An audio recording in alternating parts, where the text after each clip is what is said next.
Good morning, good afternoon, good evening, ladies and gentlemen, wherever you may be in the world. I'm Sara Jane. Welcome to Gift of Healing TV. My guest this evening is Daoishi. We've been talking about this and I'm getting it wrong. Carl Taylor. Carl's going to be sharing with us Qigong and the intention of the mind and transcendental meditation. Carl, thank you for joining us and for sharing with us today. Blessings. Nice to see you all. Thank you for inviting me, Sarah. Very nice to be here. It's a pleasure. I'm going to introduce Carl by reading his bio to you. So meet Daoishi Carl Taylor, a Taoist priest and also a Qigong practitioner. As a young man, the only male role model was his martial arts teacher, Shifu Krim. Perfect. Excellent. From the age of 13 years old, and he and his mother had not seen one another since he was 12. Thanks to Master Krim taking him under his wing and his lovely, strong northern wife Janet, also from Manchester, like Carl, he learned all about Taoism, Qigong, and the Tao Te Ching, and more. He ascended after 5 years, training as a Daoishi in February 2012. This is when he discovered living in the West can be difficult to understand Taoism as a practice. Actually, it is who we are. For him, dealing with life's constant battles in the West, whether in the work environment, family and friends, or just generally difficult challenges, he found Qigong, which translates to vital energy, an extremely powerful tool for success. Qigong seeks mind, body, spirit connection, as well as physically healing deep inner peace, finding Qi and using it, increased strength and abilities, and deep, deep relaxation. So he created The Way UK to share how he achieved higher consciousness and improved health through these practices. Become master of your own path, starting today, and discover the real you. Woo! Thank you, Carl, so much for joining us. It's a real pleasure to have you, and I'm really looking forward to learning more. But first question for you first, please, is share a little of your story beyond what we've already shared and how this all came about for you. Certainly. So, hello everybody. As you know, my name is Daoishi Carl Taylor, and just to share a little of my story before I arrived at becoming a Daoishi in Taoism. So, as Sarah mentioned in my bio, I was absent a father and a mother from the age of 12 to 13 years of age. And so my interest really was, in school in particular, religion. And I think it was about sort of trying to look for that father figure in my life.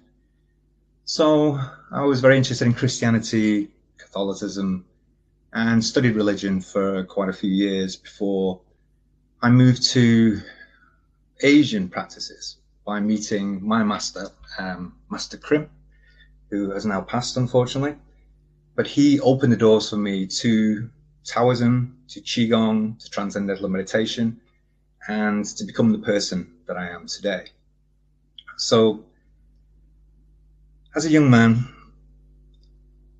leaving religion and then discovering Buddhism, Reiki, for example, and then Qigong, for me, was not a religion. So this was something for me that I could really give my all to, something that I could learn and not be commanded on.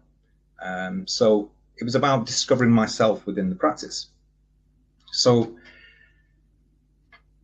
for me, I started with a martial art called Jeet Kune Do, which has no forms whatsoever. It's kind of like a freestyle dance. Okay, and this was the first sort of freeing practice that I experienced in Taoism. And we don't strike the same as in boxing and in Western martial arts, for example. So you have your own style. And when I say own style, I mean that you don't have forms. And a form is simply a stance with a strike. Now, what that says to me is if somebody, a martial artist who does karate, stands in front of me and he stands a certain way, I am fully aware of his form. I know how he's going to move, how he's going to defend, but yet he would not know my style. So that's the advantage. You know, we take things, the backhand from tennis, ballet, for example, a little bit of everything, even in sport, that we put into our practice of Jeet Kune Do and Qigong. And then again, you have that freeing feeling of like a freestyle cosmic dance. And that's kind of one of the best ways to describe when I discovered it as a young man. It felt like a cosmic dance for me personally. And so I'd committed myself for a 5-year process in Taoism, which is to ascend to the altar. Now, it is a long process, and I spent a lot of time in Wudan, in Singapore, in China, with some Tao masters, which if you go to my, I think I did an article where I talk about a lot of the masters that I met, some of the secrets they hold within the temples there, and the history behind the temples, which is like nothing on earth.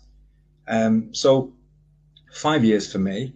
I was very proud of that fact, but it's really deprogramming is the best way to describe it to the West. It's not necessarily shedding things that we are holding on to, traumas, assets and things that we love to have, cars, how those kinds of things. It's not necessarily just about that. It's about ascending to a level of understanding for subconsciousness, not just conscious level up here. We're breaking through that, and we're having a pure understanding of the first universal law, oneness. Oneness. And when I say oneness, I mean everything that contains life energy, which is chi. It's just life energy. It may be invisible and you can't see it, but it's there. Oneness is the first law of the universe. So I understood that I had to think outside of myself. It's not about Carl and all his problems. It's not about Carl and what happened with his parents and, you know, these negative things. Poison, by the way, negativity. It was about discovering nature and what it is around us and what it means to me as a human being. And how do we connect? And then when we connect, how do we work together to benefit one another? And this really fascinated me. This really excited me at the time. And this is what sailed me towards becoming a Taoist Daoishi myself. So I must explain there is a difference between myself and the monastic Taoist that we see within the temples. Now, when I say I literally mean the monastery. So these are devout Taoists, Daoishis just like myself, but they conform to the Tao Federation, which I am an affiliate member. And that just means I contribute a certain amount of money every year, you know, and that's basically all it is. But I've discovered, and I left the temple because it's become corporate. They've had outside influences come into the monastery. They've had outside money come into the monastery. And this has destroyed the traditional Tao Federation for me. I don't believe in corporate sector anything being involved in our sector. There is no place for it at all, because if I say corporate, we're talking money. And if we're talking money, we're not talking on we're not talking on the right channels, unfortunately. So I became what's known as a complete reality Taoist, and that's how I describe myself. And that just simply means that I live a Western life. I have run a security company, so I worked in the corporate sector from 2003, managing 600 sites, you know, 3,000 staff who can't tie their shoelaces to get to work on time. And you can imagine. So I really delved myself into family life in the West as a Taoist Daoishi after ascension. And what happened to me was I just did not give it the time. My children took priority. My partners took priority because work took priority. The little time that I did have in not being in the office was given to my family, and I forgot all about me. I was also with a Western woman. Western family, you know, and when you talk about Asian philosophy and some of the philosophy that I've learned from being a young man that has benefited me, nobody wants to listen. Oh, I think I've heard of that before, but it's not really for me. Oh, I don't understand that. That's belongs to somebody. So this is why I created the Way UK as a functional Qigong for everybody. And when I say everybody, I mean children through to seniors. If you have a disability and you're in a wheelchair or you're lying in a bed, we can still do Qigong. We can still work your spirituality, okay? So, because for me, spirituality, the awakening and saying I'm spiritual is just a beginning. We are not enlightened just because we're spiritual and we feel like we've been awakened. We have to now do the work and step through the door once we say we are awakened or enlightened. Otherwise, we are not serious. We may be sincere, but we're not serious about waking up. So I created the Way UK for what was missing in the West. We don't have a go-to except for religion in the West, for me. It seems to be, you know, the church and God and these things, whereas in Taoism, we don't have a deity. We don't have an idol. We don't follow anybody except nature. We are God. Just like the idea of the Godhead, that you're not God. We are God. When we communicate with spirit, we are communicating with our spirit. So I think a lot of people don't understand that soul is very different from spirit. Soul is kept here, where the third eye is. This is where it illuminates, here, soul, okay? We don't have a soul until we have a body. And that's when spirit takes a dip out of the ocean of subconscious and mind and pours it into the body, and we have a soul which experiences taste, sound, all these wonderful things that we experience. But it's your spirit that's cheering you on. That voice in your head, even when it says to you, Carl, you cannot do this, you failed before. Remember when you failed last time. That's still my spirit, but they've been there since the beginning and they know us very, very well. So this is what we're trying to do with Transcendental Meditation, which I'll discuss with you, but we're trying to connect with that universal consciousness, okay, to that pure bliss consciousness. So it's exciting for me. And it became, so I had a breakdown. So just to get back to where I was in the corporate world, I had a little bit of a breakdown, very, very difficult time. And I'd left my practice behind probably about 3 years at this point. And I had a breakdown. So I went to the doctor instead of looking inward, and I, was prescribed medication and those kind of things, rather than dealing with this myself, because we're learning to become our own health practitioner here. We don't need a doctor and we don't need other people to help us with these things. We can do this for ourselves, and this is what we're trying to teach people. I didn't do that. I let myself down. As we all do, I'm allowed to fail. I'm allowed to get things wrong. I'm allowed to not come through in that moment. We're not strong all of the time. So yeah, I did manage to break through. I was getting nowhere with medication. I was getting nowhere. And I have daughters, and it's important that dad's mental health is there. So I literally walked away from the corporate sector. And I mean, literally like that. And that came in the vision of the woman in my life now, actually. And I have to give her credit for that. Where she convinced me that actually this is what you should be doing. The corporate world is killing you. It's too stressful. I can see it on your face. And yeah, it was a good person, a wonderful person that cared enough about me to say, let's just take a step back, actually. You are a good person. You are a strong person. It's this process that's killing you. But, as we all do, we have bills and mortgages, and it's not that easy just to walk away from, especially a job or a career you've had for 25 years all of a sudden. So yeah, that's where, and in that breakthrough from me, regaining my diaphragmatic breathing work, regaining my energy work, regaining my physical health, training in a way that was gentle, but I could actually use intention of the mind and escape again. So rehoning those practices saved my life. I do believe it absolutely saved my life. And, it also went on to benefit my family, my friends, my loved ones, my children. And then it kind of grew from there into thinking, you know, when they see them every week and there's an example from the week, this happened actually. And I remember what you said in that class that we did, or that talk that we had, and it just helped me in the situation. And those are the small things, those aha moments that when we get through to people and we can just give them that, you know, in a sentence, in a word sometimes, or even in a sound, and it just clicks with them. And that became my goal, really, is to get everybody to try and click when it came to understanding what is a 3,000-year-old practice. You know, I understand, but some things don't need to be changed. Some things don't need to be fixed, okay?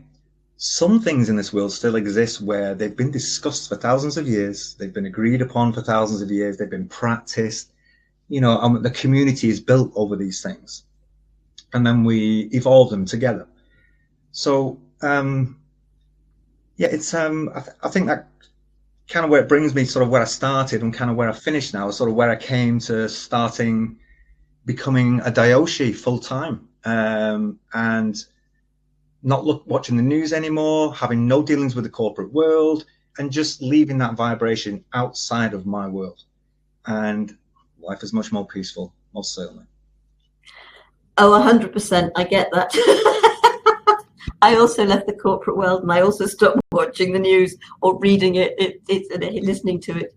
And it makes a massive difference in our lives, sort of, because so much of that is negative. It's about fear, it's about control. And if we can step away from that. Can you share a little bit, because you talk about Qigong and the intention of the mind. So we'll do a little bit on that, and then we will obviously come into the Transcendental Meditation as well. But can you share a little bit about Qigong and the intention of the mind? You know, sort of basic, sort of that, sort of maybe people sort of can follow on with. I'd follow along with what feels right for you to share. Absolutely, absolutely. An intention of the mind is so important in Qigong. So you are aware of the bindi that we wear here, and also in Hinduism they wear it as well. And you also have the tika that the men wear here, which is just the dot that we have here. So you'll find that Buddhism, Hinduism, Taoism, we're really all talking the same language. You know, even religion, the three trinities, you know, we're all really talking the same language. But this here is not just a celebration of marriage for young couples. This is called a bindi, and it means intention of the mind. And it's just a reminder there so that you are focused here all of the time. We're not focused on our belly. We're not focused on desires. We're not focused on these things. So basically what I'm trying to do is stop doing things that have no intention in this world. Forget them. Stop doing them. So, because only intention actually in Qigong mobilizes energy. Okay, there's no point in having stagnant, stuck energy. We want to mobilize the energy. So when we're mobilizing energy, we're creating something. Okay, and that's what we are. We are creative beings. Music, writing, art. I could go on forever. Me, it's Qigong. You know, for you, it'll be something else. But what is the purpose of you? That's what I'm asking you. What is the purpose of you?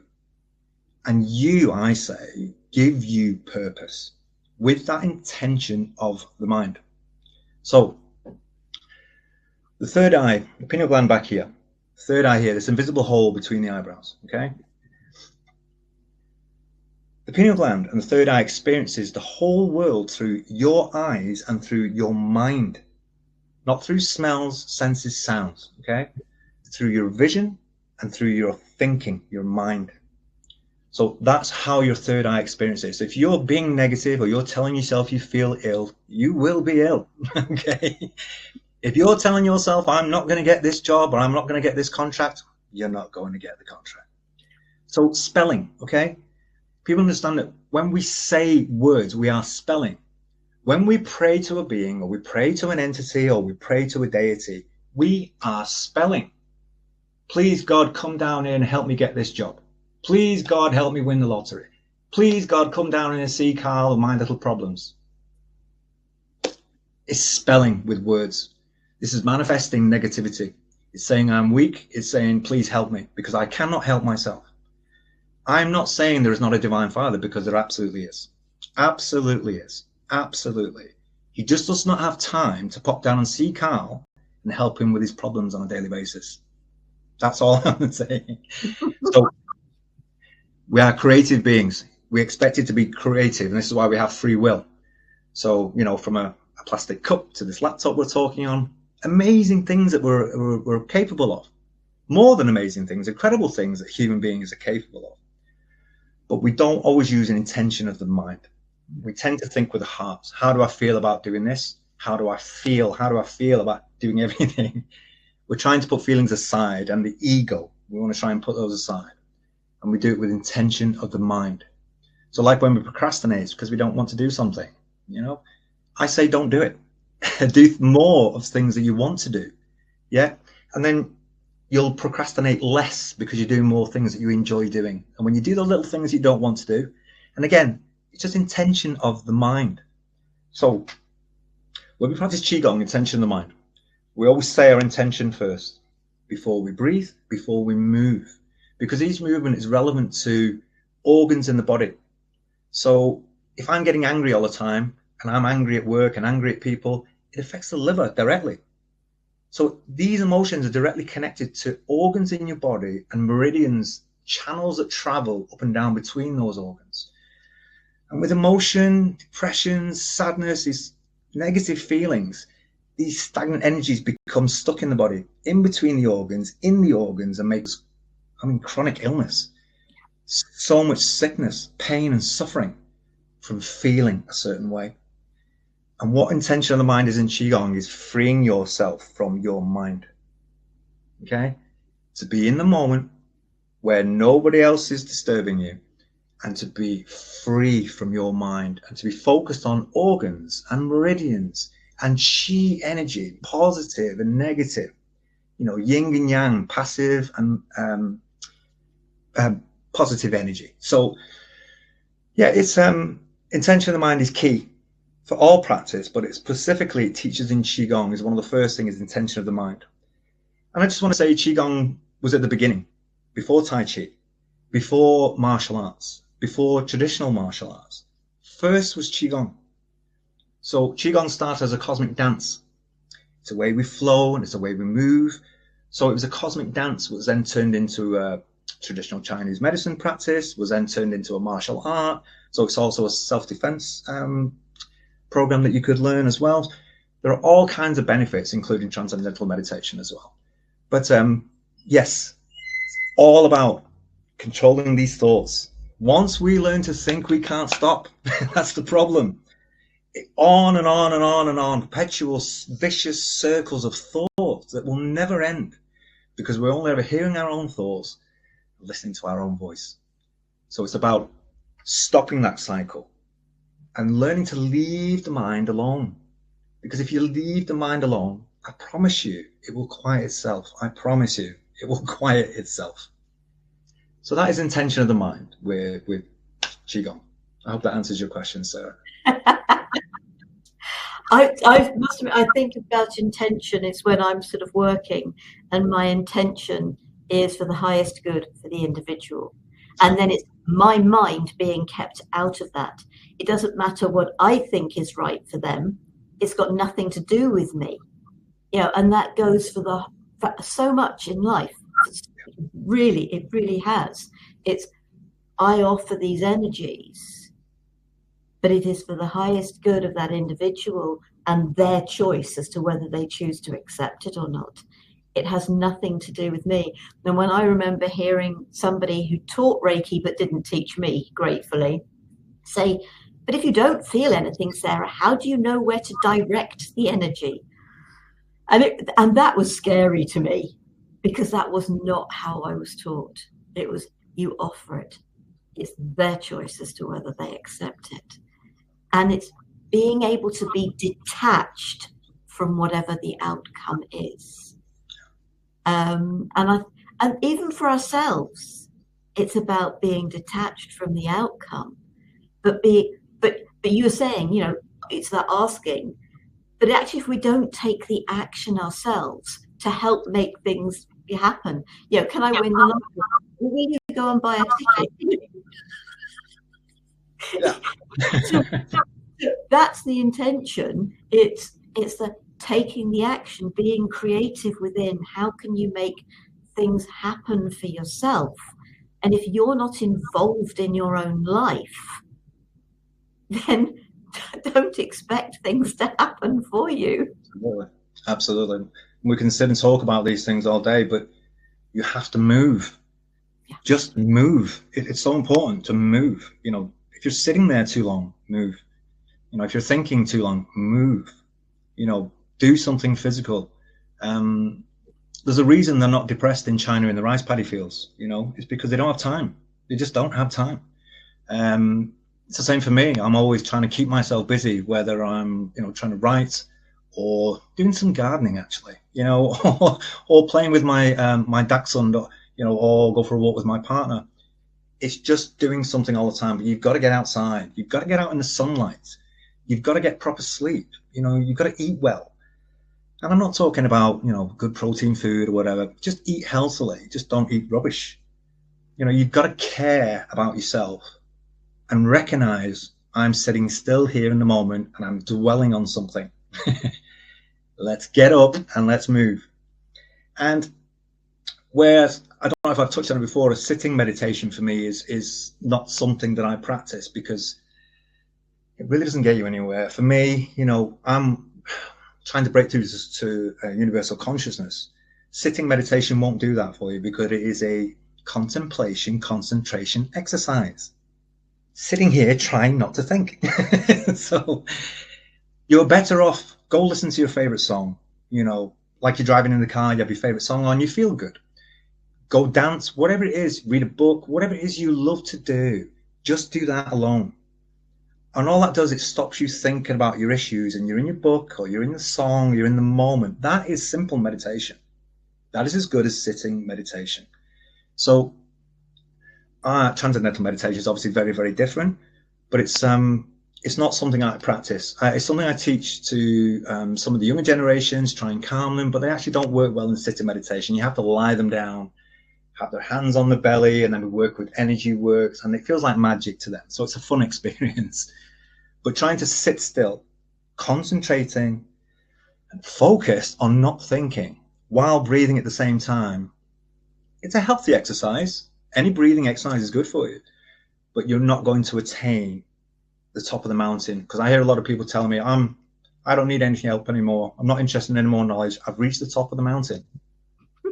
How? Sorry? I don't understand that. You seem to think you've plateaued in your spirituality here. You're telling me that there's no more learning to be done. Absolutely. Thank you very much. Universal knowledge is unbounded, forever, infinite. So it's infinite learning for us too. Okay? Not one person can say, I know it all. And I certainly do not. I've learned from Sarah, while knowing Sarah, for example, you know, other practitioners. So it's all about learning. And then issues when they come our way in Qigong, stress, problems, trauma, all those bad things, it's just a challenge. And I know that sounds like I'm being a little gentler with that, but it is always a challenge. I've had many, many stressful circumstances in my life that weren't necessarily any worse than another, but they all happened. What I learned to do was to take that feeling coming, anger's coming in, something just really upset me, and it might be righteous anger, maybe it's something horrific that's happened to humanity. Righteous anger is okay, we're allowed to do that. But it's recognizing that emotion coming in as a cloud, not anger. It's a temporary cloud that drifts off past me so I don't see it any longer. So you and I stand outside, Sarah, in the daytime, we look at a cloud. It's only there for a few moments, maybe 10 minutes maximum, and then it's gone.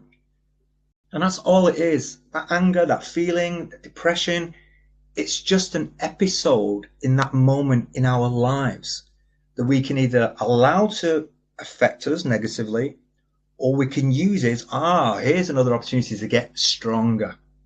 here is another opportunity to go within and to come out stronger. So that never affects me again. I am more resistant. I am more powerful. I'm stronger to deal with these things that come.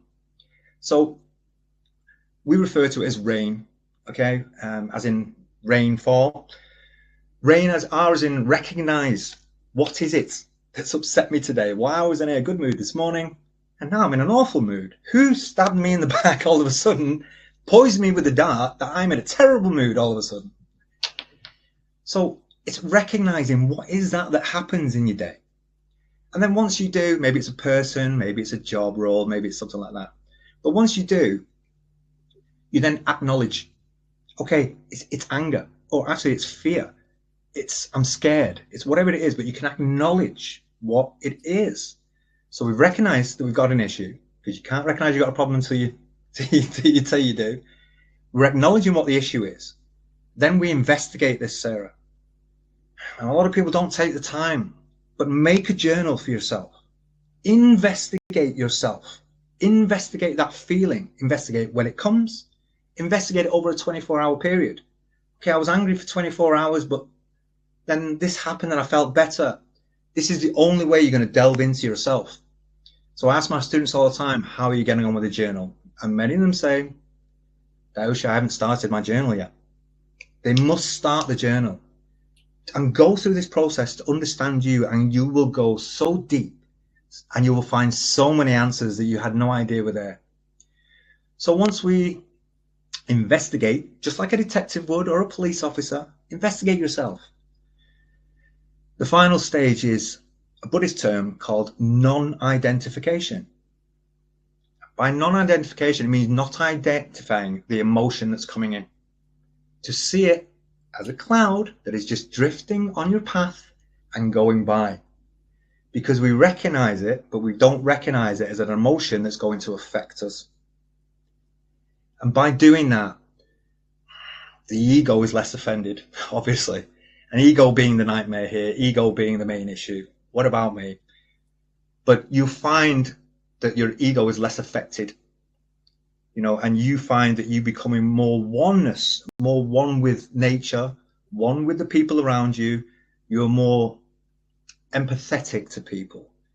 You are sensing and more compassionate with people. And so, yeah, I think I may have got off track. I can talk terrible. I do apologize if I'm talking too much, but that's really, I think that's really the crux of it, to be honest with you. Yeah, for me, it's being able to stay out of judgment, but it's also sometimes the things that sort of come at you. Is that actually anything to do with you? Yeah, is absolutely. It all about the other person? And so there's a lovely saying, isn't it? It's none of my business what you think of me, because it isn't. You know, what other people think about us, you know, unless you've genuinely done something deliberately to hurt them, it's got nothing to do with you, how they perceive.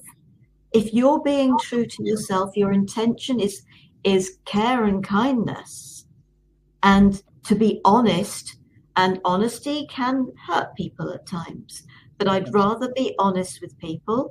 And I'm going to be truthful here. I can be pretty blunt at times. I try and do it as kindly as possible. And I had a situation quite a few years ago. I was at a fair, an event, and I was talking to somebody, and I think I was, you know, I wasn't blunt, but I was honest.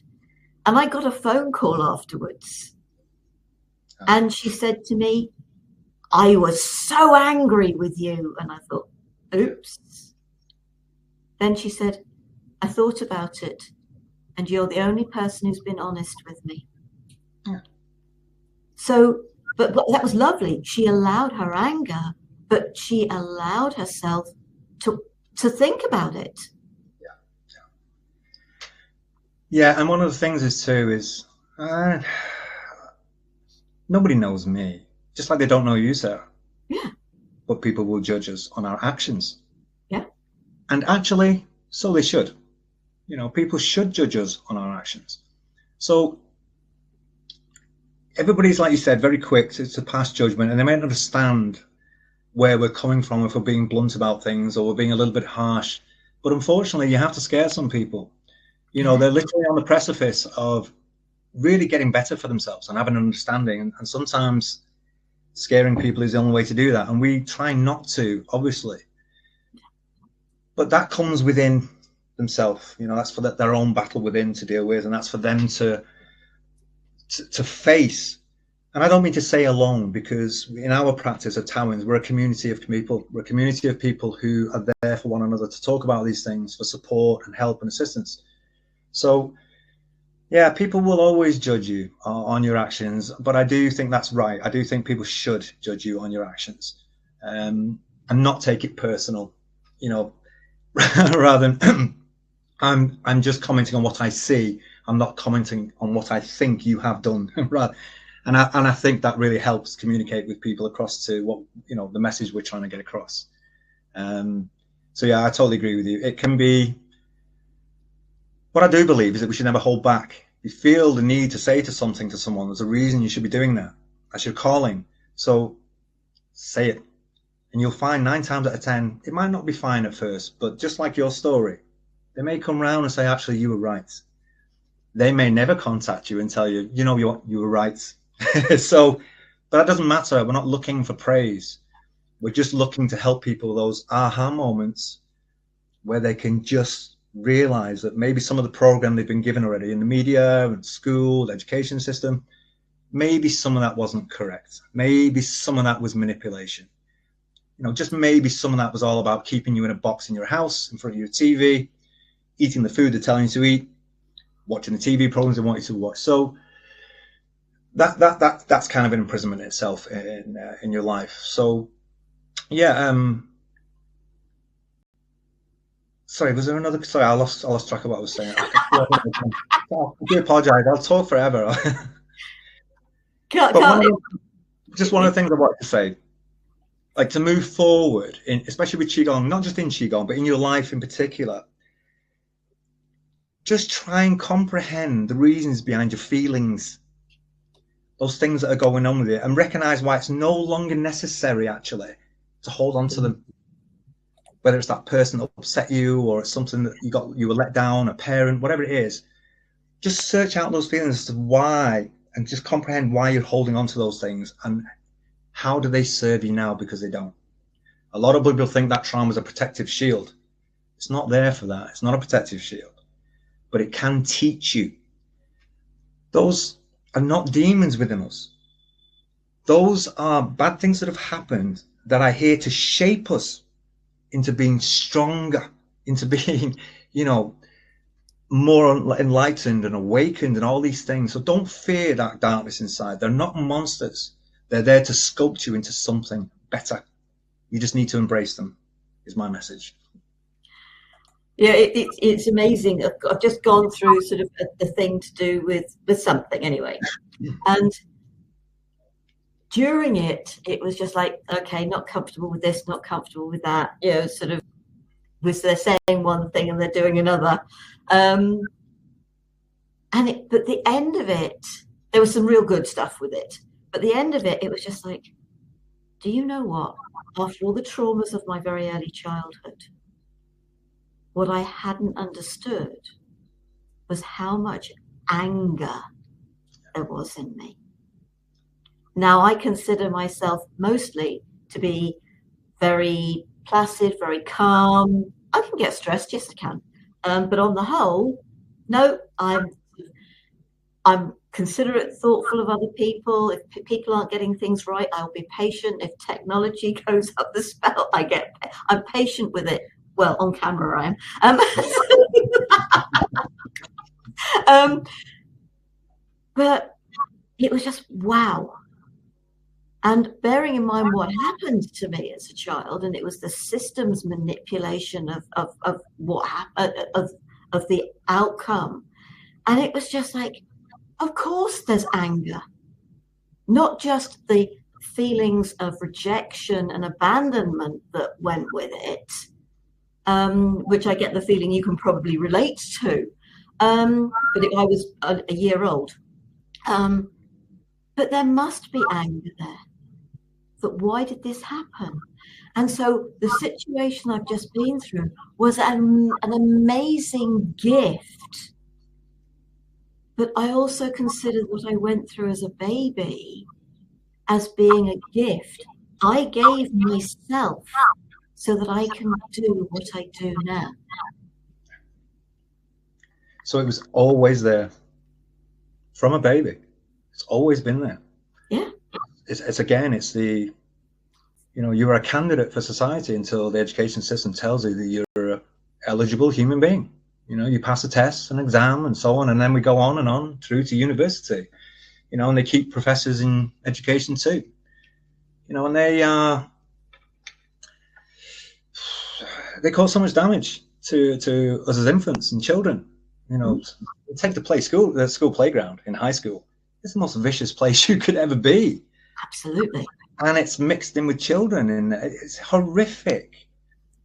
But it's this frustration and anger of nearly 10 years at that point in their lives as children, of programming.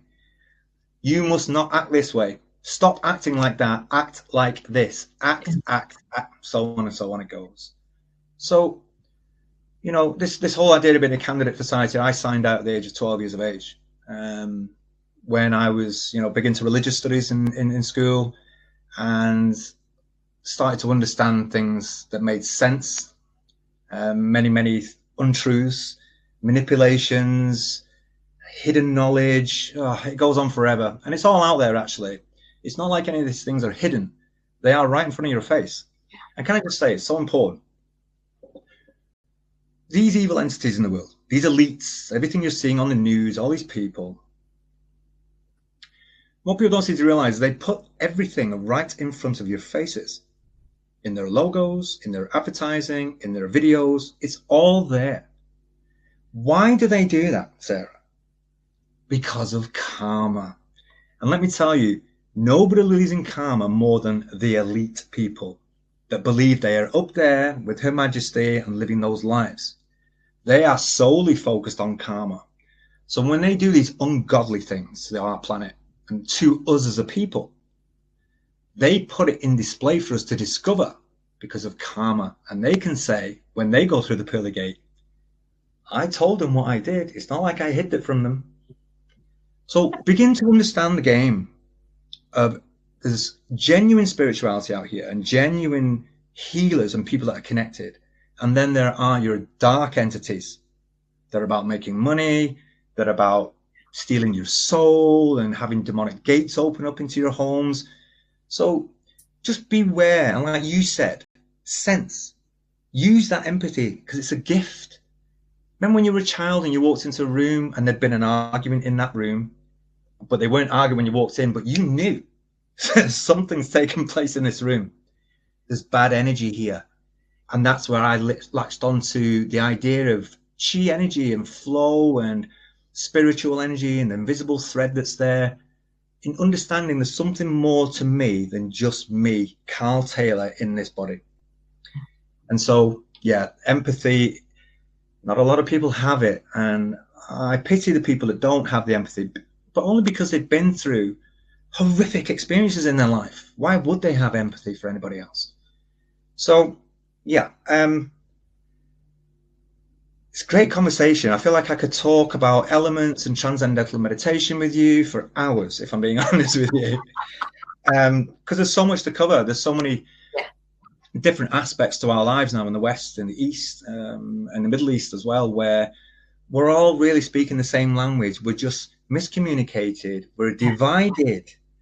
We are divided. And this is just quickly what I want to say about transcendental meditation. We're not ascending with transcendental meditation. We're diving with the mantra. It's a unified field, as science calls it, which they try to investigate, up to 300 years ago now. So when science 300 years ago started looking into wood and metal, they wanted to see what it was created, what was in there. And if you remember in the 90s, the 80s when I was in school, they told me about atoms. Atoms this and atoms that. And then in the 90s, it was, protons and electrons and neutrons. Okay, so we're changing it again. Then we got to the unified field of energy. This is heaven on earth, Sarah. This is the Tao. This is unmanifest. It is no thing. It is nothing, no thing. So this is where we're trying to attain now. Science can't break through there through neurons and protons. They need mantra to break through to transcendental meditation. They cannot break through the unified field. You must have mantra to do that. And this is our personal vehicle to take us to pure bliss consciousness. And we transcend pure bliss consciousness. We dive. We release ourselves. Now, what are the qualities when we get there? Infinite creativity, love, peace, dynamic peace, okay? Energy and power. You're not sleeping, you're not tired like coming out of a meditation. You're full of answers that you didn't have before. You're full of energy and life, intellect. So the opportunity then to reach Atma, the self, ATMA, Atma, the self. We can then roll our lives out the way we want. So, and why rolling out the way we want? What I mean is, we unfold our full potential as a human being. And that means no anger, no depression, no sadness, no fear, none of those negativities that are all poison in our lives. Those negative creations are only made and said to cause poison in your spirit and your soul. I'm scared. I fear. I don't want. It's just negativity that we don't want. And when we transcend with mantra and transcendental meditation, we experience that pure bliss consciousness. Now, one thing I just want to say on the topic, which is very, very important and is misconstrued all around the world at the moment, is people sharing mantras. This is a forbidden. This is forbidden. You would never share your mantra, not ever. So I use a training mantra, AUM, ow. Now, when I say, if you watch me for a second, I pronounce A and I close the mouth and it turns into M. Ow. It is not Om. Yeah. It is not. That means nothing. It's been mistranslated over years. OM. It's a training mantra. So is AUM. It's just a training mantra that we learn to breathe with. Breathing in, breathing out, on a full breath, breathing in and out. You don't need to say this. We don't need to chant. We don't need to have a feather in our hat. We don't need to say it out loud. It can be a thought. It can be a vibration, or it can just be a sound on its own. But your Daoishi will give you your mantra personally with nobody else around. I would never share my mantra with anybody. It's personal to me, given to me by Krim, my master. It's our personal vehicle to pure bliss consciousness. Why would we share it with anybody? Why would we want anybody's energy messing with that mantra? No energy healer, Reiki healers, and I learned Reiki just the same as you, Sarah. No practitioner touches my body. I am my own full health, physical, mental, and spiritual practitioner. There's nothing I need anybody to do to work with my energies. I work with my own. And there's a lot of energy vampires out there, as I'm sure you'll agree, that will just take all your energy given the opportunity. So, pure bliss consciousness, okay? Vibration, sound, or a thought is mantra. And that's given to you privately, and you never share it with anyone. There's a video somewhere of the Beatles that practiced with Mariachi, Yogi Mariachi, who came up with a practice for transcendental meditation. And they were sat talking to each other, and one of the Beatles said to the other Beatle, "Tell me your mantra." You know, it's the only time they had a real argument in the band, because they were arguing about whether they should tell each other the mantra or not tell each other the mantra. And the Beatles themselves studied with Mariachi for 10 years. So, you know, they were a big believer. But again, it's miscalculated in the world. We do not share mantra. It's just like sharing your bank account details. You don't do it ever. So that's my advice, that if you're studying transcendental meditation and you're looking into mantra, which is wonderful, it is wonderful, then just be aware of pronunciation. We naturally make the A sound and the F sound. It rolls off our tongue. Just like people not realizing actually we say Jesus' name on every breath. His real name is Yahweh. Joseph. We believe Jesus did exist as a man, not as a son of God, as a man. Jesus himself, Joseph, as his name, disappeared from the Bible at the age of 12. Well, he went to Tibet. He went to Egypt. He was studying Reiki, Sarah. He was studying Qigong. He studied Buddhism. He studied Hinduism. All of it. Now, the crucifix comes from what was known as magic school. So magic school was just spirituality. They call them witches now and, pagans, the natural people of the world. And then you have the corporate people. Well, call me a pagan, that's fine. I'm a natural person of the world. Witches, just because they were spiritual, they were cursed against and persecuted against. And that's where the corporate world was born, against the pagan world and the witches, because they were spiritual beings. Good people, not pointy hats with a brewing. It's not, that's just the way these things are portrayed to stop us from being as spiritual as possible. They don't want us to have this knowledge. They don't want us to be aware of these practices that can free our minds, because this is where they trap us, in the mind.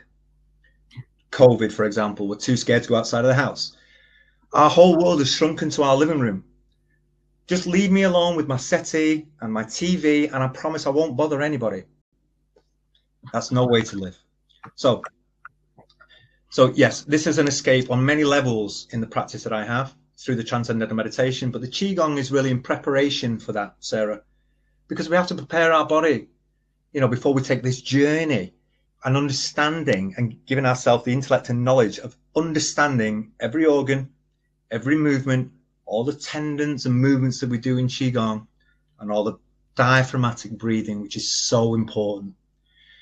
Everybody talks about Qigong being about vital energy, and it is about energy, and it's about intention of the mind. But first, it's breath work.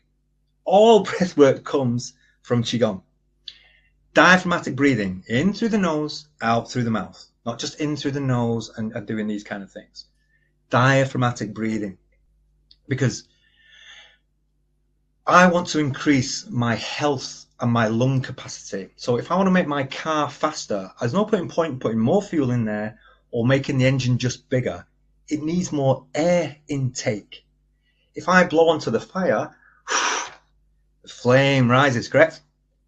So that is about power in the body, strength, chronic illness, and dealing with all these issues. So we breathe at 70% in practice. And then when we're generally sick and generally ill, we ramp that up to 100% breath work to benefit us when we're sick. And, we have the cure for 99 diseases. We're drawing toxins out of the body in the practice as well, through the heels of the feet and through the kidneys and the lungs. So it's just a wonderful, beneficial, gentle practice that does not cost you a penny. It doesn't cost you a penny. You just need a room to practice in. And nobody's ever been hurt or injured from practicing, my methods in Qigong as well. So, whether it's a senior, I have a 76-year-old gentleman in class with me. He's wonderful. He has no knee joints, but he's crawling along the floors, he's rolling around, and he's doing all kinds of things that he never imagined he could do. Now, after 9 weeks, he's walking upstairs without a walking stick anymore. So it's for everybody. And I'm obviously trying to reach out to everybody in the world to say, come and join our community and discover the way or the path or the road. But this is what it is. The Tao means the way, the path between us and nature. Bless you. Thank you so much. I know I said I was going to ask you a question because I haven't anything you haven't shared, but I think we'd be here for another few hours if I say that, because you've shared so much here. And I hope people will really sort of listen to what you've said, because there is so much wisdom there, and hopefully sort of eye-opening and mind-opening for people. Your website is www.thewayukqigong.com. I've put it into the chat. I will put it under the video. So if you're watching this on YouTube, you can find that. You can go and sort of find out more of what Carl does. And sort of, if you choose to connect with him, connect with him. You know, I share these, I invite guests so people have got information. They can make a judgment for themselves as to whether it's something that speaks to them, and go and learn more and connect with my guests if they choose to. That's why I do this. So I hope, and Carl, thank you so much. It's been a real pleasure. It really has. So thank you so much. Blessings, Sarah. Thank you so much for your time. It's so wonderful. And thank you so much for creating the program. Blessings. And may all beings benefit from these teachings today. Thank you so much.